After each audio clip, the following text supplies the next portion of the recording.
Bom, gente, vamos assistir a apresentação do Heitor, então? Yes. Pode apagar a luz se você quiser. Alright.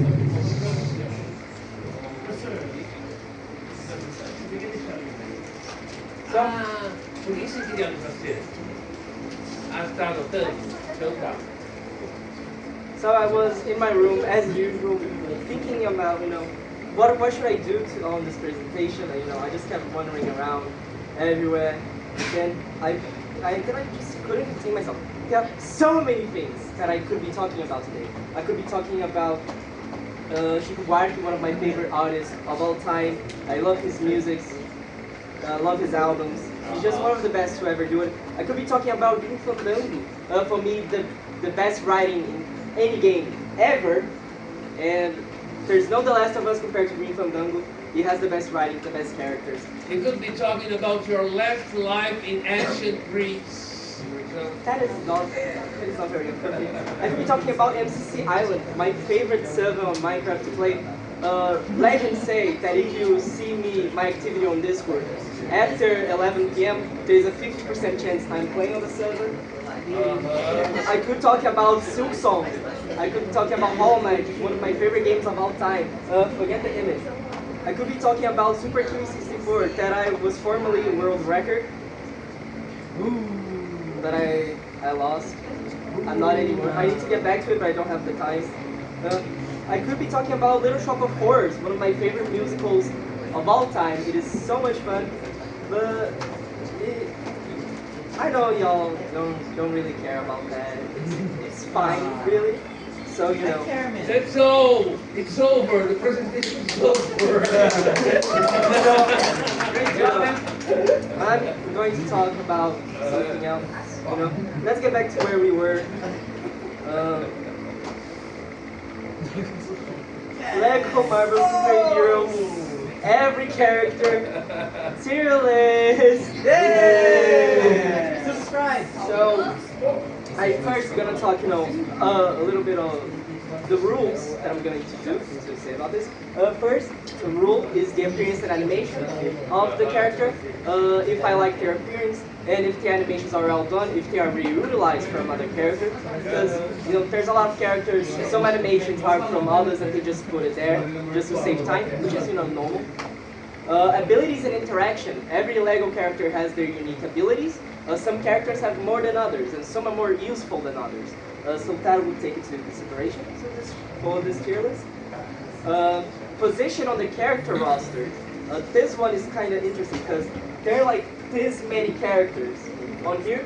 You will always start choosing from the top. So characters that are on the top will, have the better positioning than characters that are down here.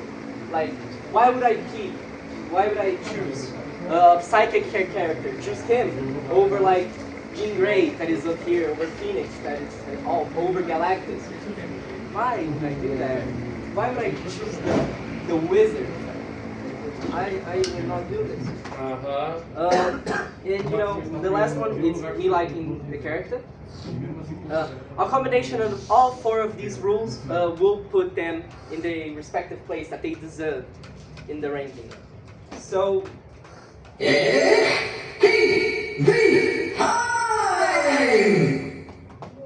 time. Yeah. So, first off, we have all the Iron Man alts. There are 6 Iron Man alts that they keep changing in the select screen. You cannot choose which one to pick. You have to wait for it. So if you waste time reading which one it is, maybe you miss the one that you actually want, and it does make a difference. Because this one is Mach 42. It is the only one that can break gold objects.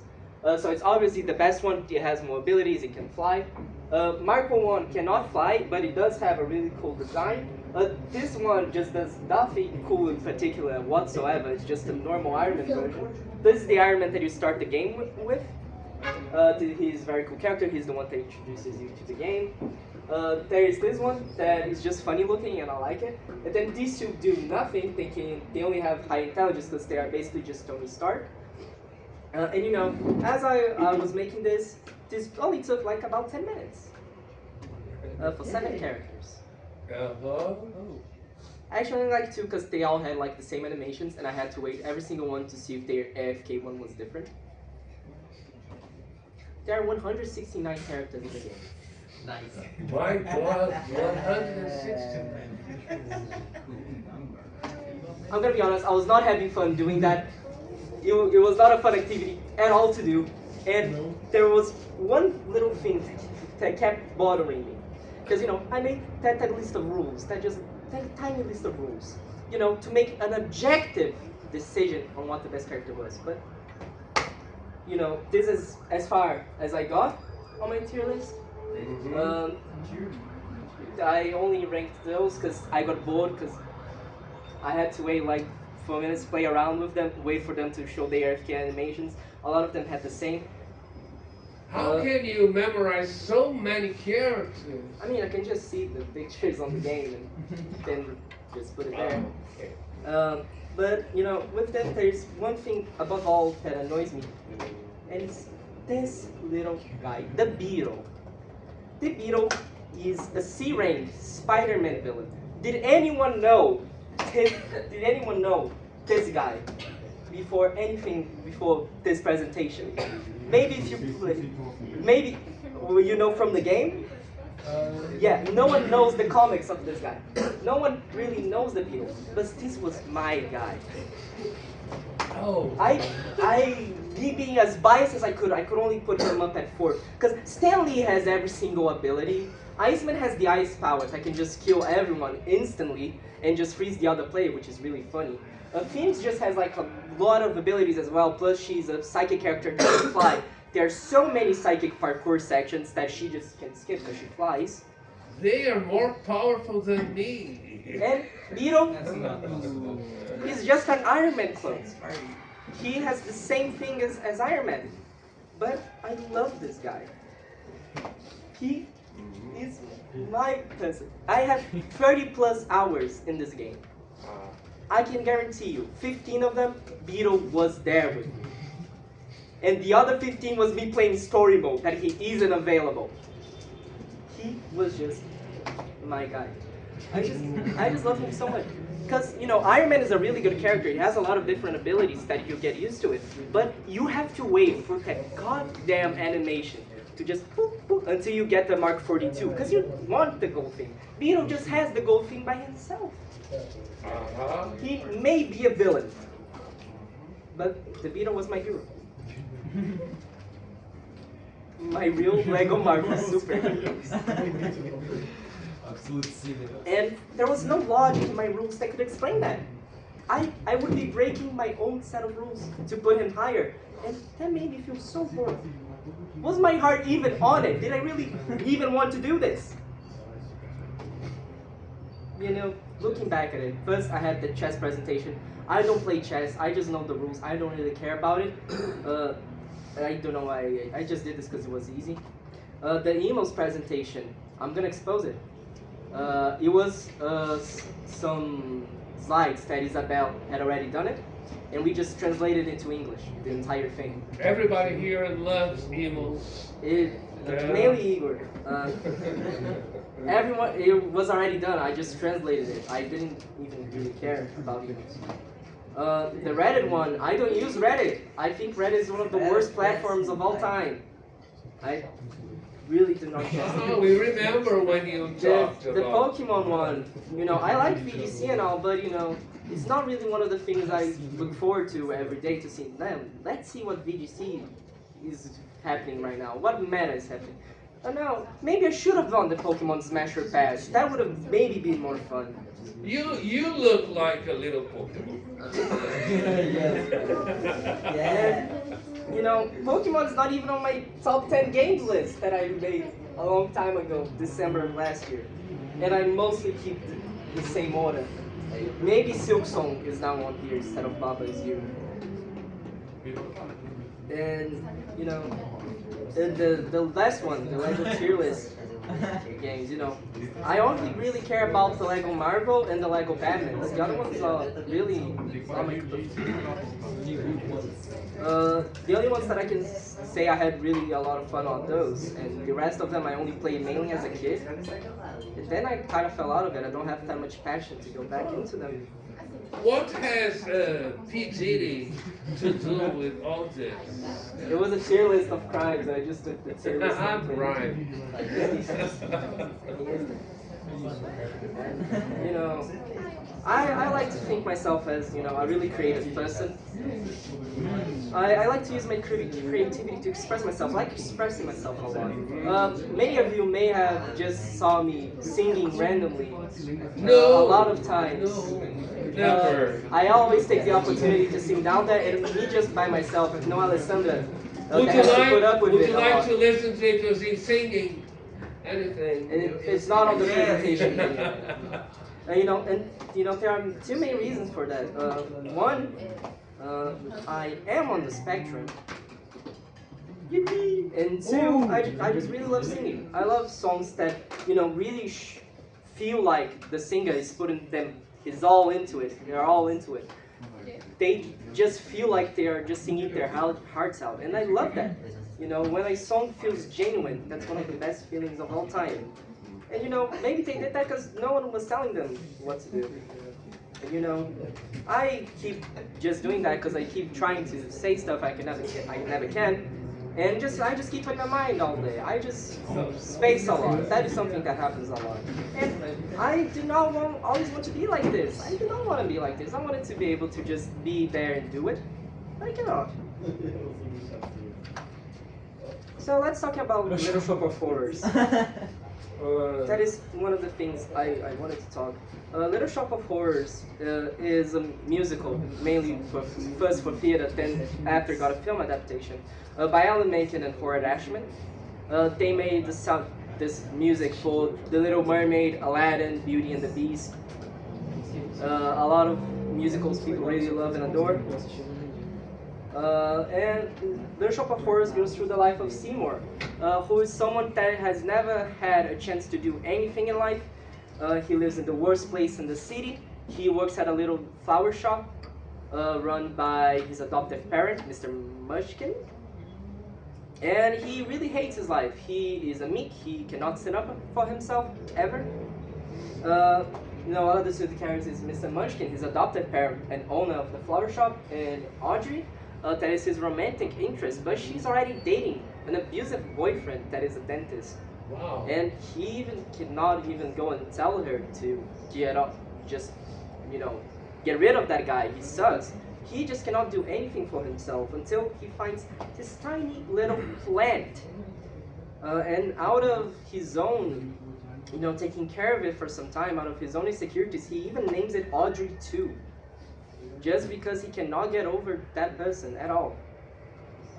And, you know, one time the plant just begs him to feed the plant his own blood after he got hurt. Wow. And the plant kept growing to one point that Seymour's blood wasn't enough to satisfy the plant. The plant bought him many things. After the plant, he got money, he got famous because, you know, he has a talking plant. He has a ginormous Venus flytrap, you know. But the plant wanted more and more. She was talking to Seymour, just trying to convince him, just kill one person, and you'll be as rich as ever. People love you. People love me. People love the plant. You know, Audrey has that little abusive boyfriend. Doesn't he deserve to get murdered? Then Seymour goes there and kills him.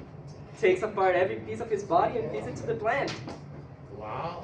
And the plant Violent. and all this because the plant keeps asking him.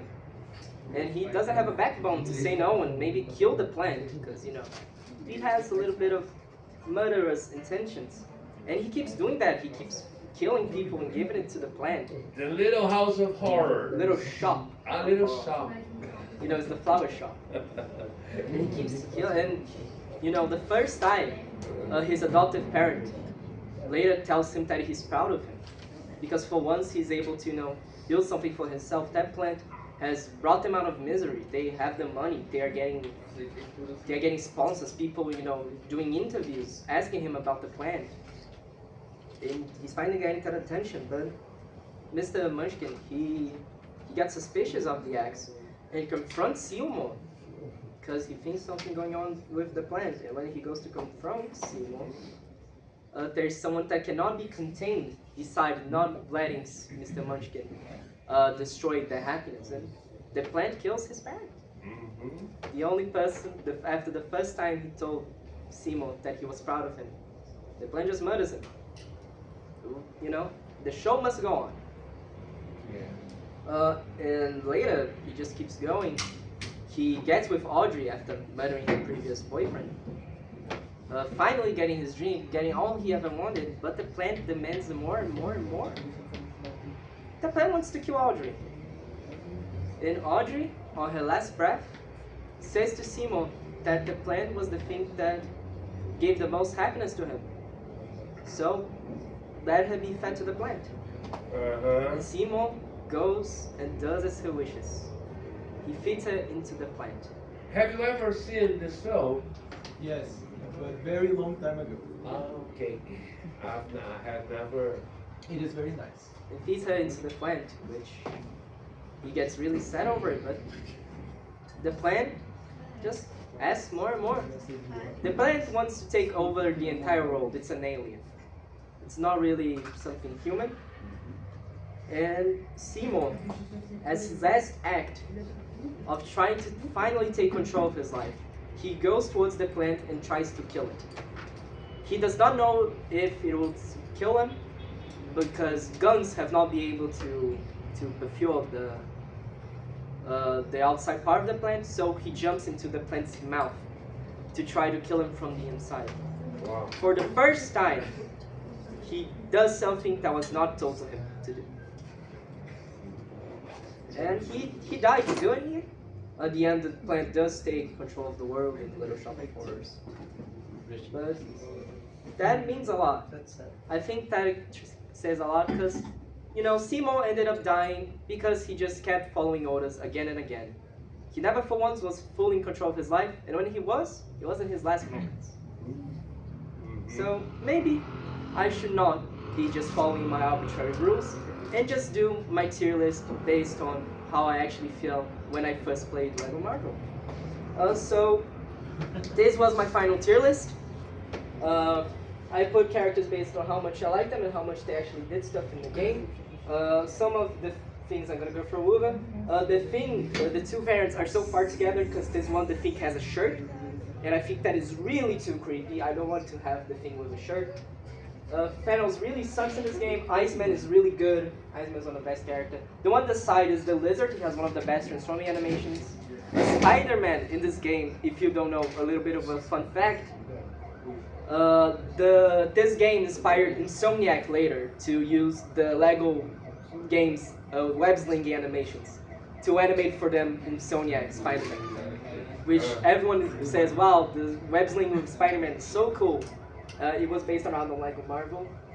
There are other characters that are pretty fun in there. Deadpool, a lot of people say Deadpool is really good. I don't get it. I don't think it's that fun to play with. And, if you pay attention, there's one character missing in this tier list. How often? It's the Beetle! Oh, the Beetle! He is my #1 character in the entire game. Baby. He is my hero. Beetle. He is my true love. And the juice. Thanks for listening. This is the end of the presentation.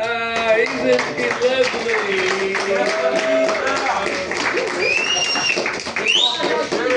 Oh, what a lovely presentation. Você é o melhor canal de opinião que eu já vi.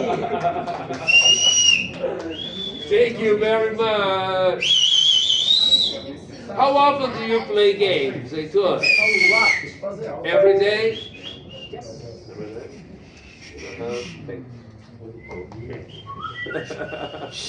Ele merecia uma viagemzinha para a Escócia.